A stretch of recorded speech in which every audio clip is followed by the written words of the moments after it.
Okay, hello and welcome to Demian Allan's Tarot and Astrology channel. This video is going to be regarding February and the key dates for February and what we can expect astrologically.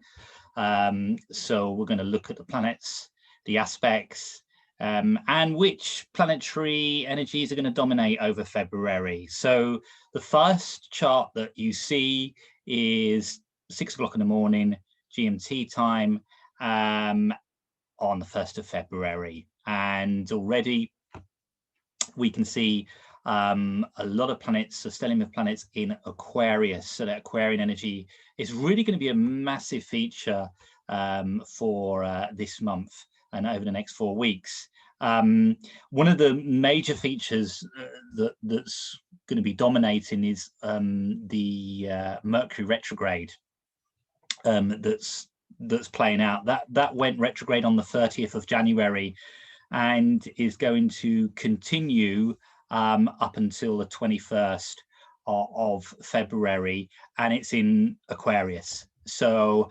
the Aquarius theme of technology, particularly on the internet, advancement or stuttering could feature. That might actually mean with medical advancements, particularly in the times that we live with the pandemic, the vaccine, we could see problems coming up while Mercury is retrograde, or delays certainly in that particular area. And that I think is going to be a feature of the Mercury retrograde in Aquarius. Really, I mean, Mercury in Aquarius is exalted. It's happy. It can operate. It's not like if a Mercury is in Pisces or Sagittarius, where it really finds difficulty. It can actually operate. So, in that sense, it can be it can do stuff in Aquarius. Obviously, with the retrograde, it can't, and it puts things back, and it makes the planetary energy, a little bit more problematic. However, it's not the worst Mercury retrograde, unless you are under a perfected Mercury year. Then obviously you're going to feel this particular Mercury retrograde far more than others. So that's the template that sets the tone for the month ahead. And we can see here that Jupiter is closely aligned to the Sun in Aquarius. So Jupiter is at 10 degrees and the Sun is at 12 degrees. So Jupiter is applying a conjunction to the Sun. And I think this is really kind of nice. Was February, we just got past January, and January was a really kind of intense month. A lot of the square energies between Mars and Jupiter and Saturn, and the conjunction of Mars to Uranus, and really kind of very heavy energy. And if we look here at the start of the of February, Mars is still in Taurus. It's going to be there till March the 4th. And it's at 12 degrees, and Uranus is at 6 degrees moving forward in Taurus. So, look, it's 6 degrees away from the Uranus factor. So, I like to do an orb about 8 degrees either side to make it an aspect. So it's still making a conjunction. It's a separating conjunction from a Uranus, but it's not as intense as perhaps January's conjunctions were, particularly in around about the middle of January. That was really kind of intense. But interestingly, it does square directly on the 1st with the Sun in Aquarius. We've got a square to Mars here, and it's still, squaring Jupiter as well. And I think that, February is going to be a month where a lot is going to change in terms of policies, particularly in how we deal with the pandemic. I also feel that there's a lot more revolution in the air, or the general public, or certainly subcultures, being quite defiant against the governmental institutions that is going to flare up. That's already kind of been occurring in some quarters of the world in January, and I think that will intensify particularly when you put into the factor of the square between Mars and Jupiter, and indeed throwing Uranus there, and hey, you're going to get revolution, you're going to get an uprising or a challenge to the status quo, and that's going to be a theme. However, sometimes the status quo indeed does need to be challenged, and people do need to express their opinions and a dissatisfaction with current policies that are being made. And under the restrictions that we're all under, I think that questions will be asked about the decision making a lot more, and sometimes the slowness to respond to situations here. Interestingly, on the first, the planet Venus is at 29 degrees in Capricorn, so it is about to go into Aquarius to join all of those planets in Aquarius. So you will have, let's just move this forward a couple of days for ourselves. So here is on the 3rd. So on the 3rd of February, you've got Venus, you've got Saturn, you've got Jupiter, you've got the Sun, you've got Mercury. That's stemming planets, all at Aquarian energy. It's the potential here with all these planets is in Aquarius, is that decisions that are going to be made in February are going to have a real ripple effect on humanity, and I cannot stress that kind of strongly enough. Interestingly, we had the full moon on the 28th of January in Leo, and I think that kind of set the template in a way to how financial organizations are coping or not coping with recent political events. And the Aquarian theme of treating everyone equal, equal distribution, is certainly going to become much more prevalent over this coming year. And I feel like February sort of sets that tone quite nicely, that hang on, this is the month when people are going to say, you know what, the last sort of 12 months has been like, I think we're going to have to change things, actually, the way we do things, the way we work, the way we educate, the way that politicians make decisions. It's not all going to change overnight in February, but certainly the seeds of change are really going to begin to happen during this particular period. And we have, as I stated in the January video, we have a real dominance of fixed sign placements, dominated. So these things are going to sort of stick. These changes that are going to come in are going to stick, and this would include new movements being born out of this period. As I said, subcultures, political movements starting to be born. I think is going to be huge, the potential of that as well. Artistic movements starting to be born, particularly in the UK. I think there's going to be a huge movement there, and particularly in the UK, about how we work, and those are already starting to come into effect. So I think that that is one of the major templates.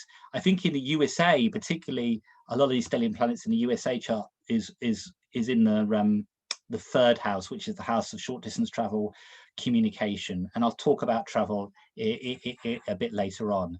But certainly, this is when, for a lot of us, we will start to gauge, hang on, okay, how's this going to play out now? How's this going to, where is the future? And it's just policies and decisions and things come up to the surface that are going to be very strong, a very strong charitable aspect here, collective group responsibility, people joining together to become stronger. These are the themes that are really going to play out. As I said, it's this very strong Aquarian energy about 2021 that is really playing out, mainly because of Jupiter and Saturn transiting through, the planet of Aquarius. Okay, so let's just sort of move and go a little bit on here, a couple of days forward. I'm going to sort of go into, let's go into the 10th here.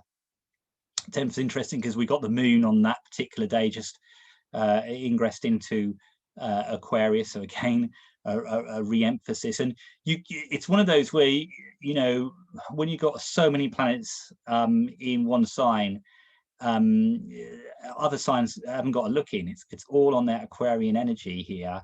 And we can see that the Mercury is at 18 degrees, and that's going to be squaring Mars, which is at 17 degrees. So this is a difficult. This is when I think, if you talk about technology under a Mercury retrograde and problems or transport, this is really where it's going to come in here, particularly on the February the 10th, 11th, and 12th, as Mercury squares Mars. That's a difficulty. It's being impatient, but also it's things going drastically wrong quite quickly here as well. So that square is going to reset things off between those dates, the 10th, 11th, and the 12th. That's a real key dates actually here. Yeah, particularly on that one, that square aspect. Challenging, yes, but also again it brings things up to surface to say, actually, things do need to be dealt with. Things do need to be looked upon. How do we short distance travel? I know for most countries that travel is not something that is happening, long distance, short distance. But I think that in terms of travel restrictions, this is a time when it's almost there's an impatience or a jump in the gun at this particular period with that square between Mercury and Mars, or making decisions that are not really looking ahead at the future. And certainly Mercury is the rule of short distance travel, so it might be that those restrictions are looked at again, and other restrictions come in that compel people to kind of go, well, hang on here, why are we doing this? And we looked at the long-term implications of this. Very, very challenging in a lot of ways, those dates. Just looking, obviously we've got a sextile aspect between Mars and Neptune as well during those days. The sextile aspect is predominantly, as a positive, but I've got to say, any aspects between Mars and Pluto kind of throws water on the Mars energy. Even if it's a positive aspect, it's Neptune and Mars. If they were drinking buddies, they really wouldn't get along. So they don't really, which is actually quite a good analogy when you're talking about Neptune and Mars, if I may say so myself. But these two, they don't do each other particularly good, because essentially they're just pretty much opposites, really, in energy. So they kind of knock each other out. Here we can see the other major configuration around this time is going to be Saturn squaring Uranus. So Saturn is at 6 degrees at this particular point, and Uranus is at 7 degrees in Taurus. Yeah, this is the ongoing aspect that dominates 2021. The traditionalist meets the unconventionalist. The challenge of the status quo, the uprising, the need to throw everything up in the air and see where it lands, the revolutionary tendencies and the tendencies to bring in a traditional. And it's interesting because if it was the other way around, that Saturn was in Taurus and Uranus was in Aquarius, you'd probably say that Uranus would kind of win on that one. But Saturn is in Aquarius, which is traditional ruler, and Uranus is in Taurus, which those two, Uranus and Taurus, are really kind of the not natural bedmates.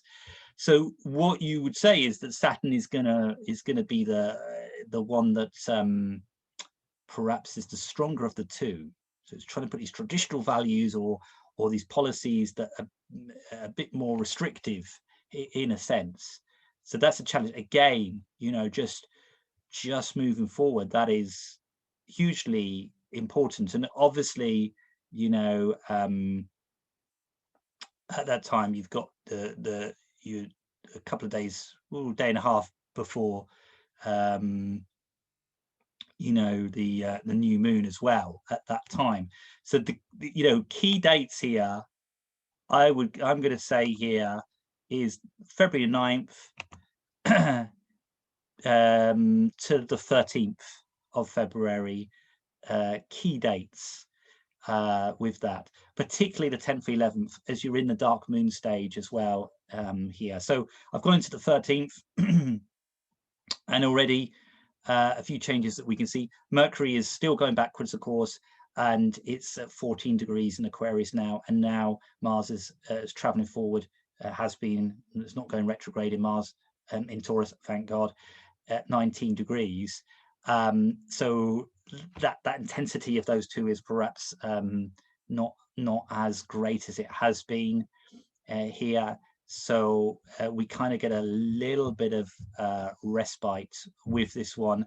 Just on the thing of travel, long distance travel, I mean, this is going to be, excuse me, playing out over the next 7 or 8 months. But I have to say this, the moon's nodes between Gemini and Sagittarius, this is about the long distance travel and short distance travel. And you know, the February, that's 17 degrees, and they're still getting the square from Neptune, and they have been actually. And I think June is the turning point a lot for certainly long distance travel, although I don't think that's the kind of the right, that's it. But Neptune does dilute and cause you know, a sort of foggy energy to making decisions regarding long distance travel. And therefore it's going to be one of these where it's a lot of smoke and mirrors. We don't know if it's going to happen, if it's not. We don't really know the policy, don't know where they're going. Obviously Neptune rules the seas as well, which emphasizes long distance travel. And the two planets that I assign to travel generally are Gemini and Sagittarius. So that's an ongoing theme for most of 2021. And as you can see, again, the decision is that square aspect to the nodal points here. It is still playing out. And at that time, you've got the moon over the next couple of days, the 13th, 14th of February, also coming in that. So again, look out for any news about long distance travel or even short distance travel, confusing signals that come out at that time.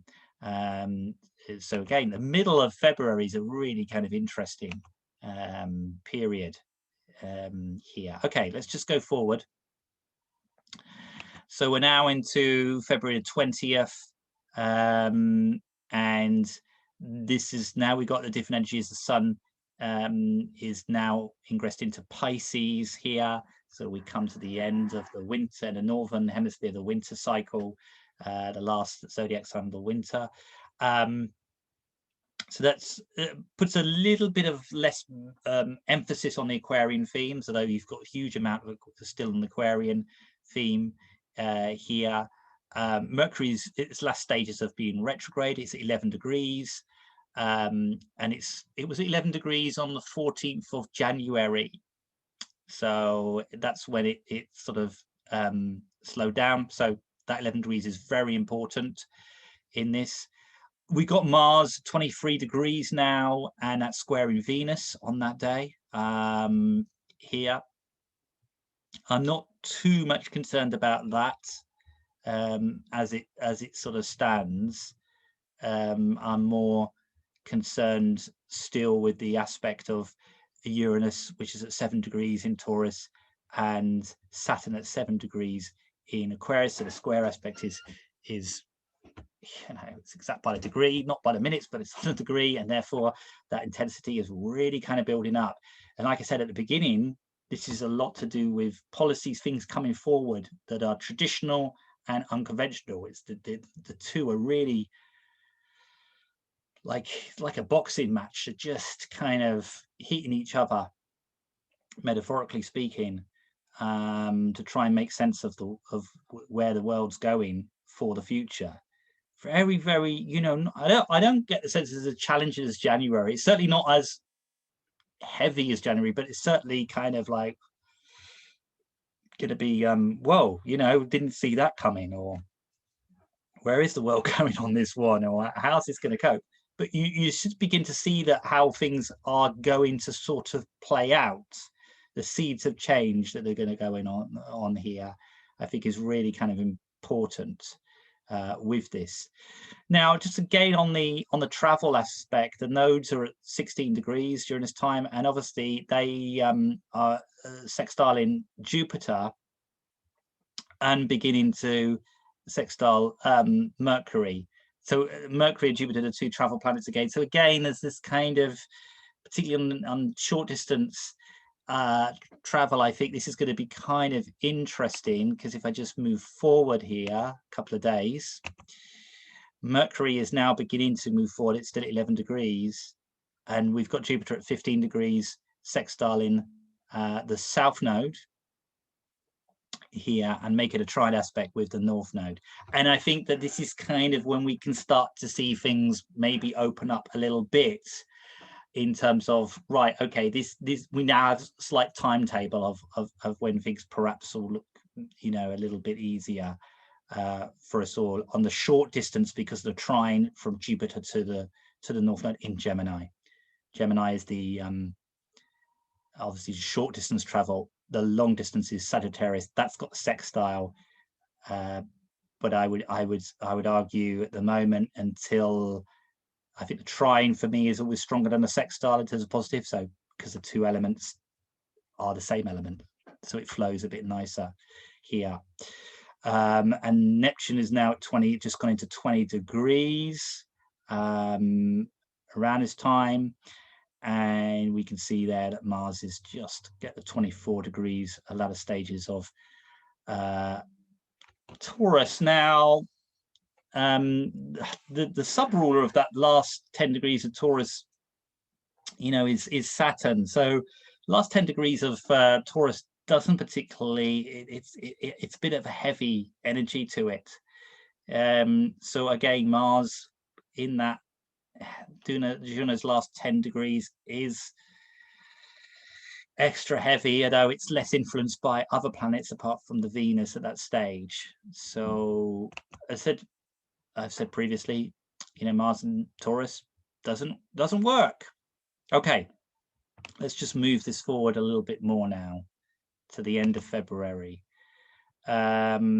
So what we've got here is we've got the moon about to go into a full moon with the sun at Pisces when the moon goes into Virgo.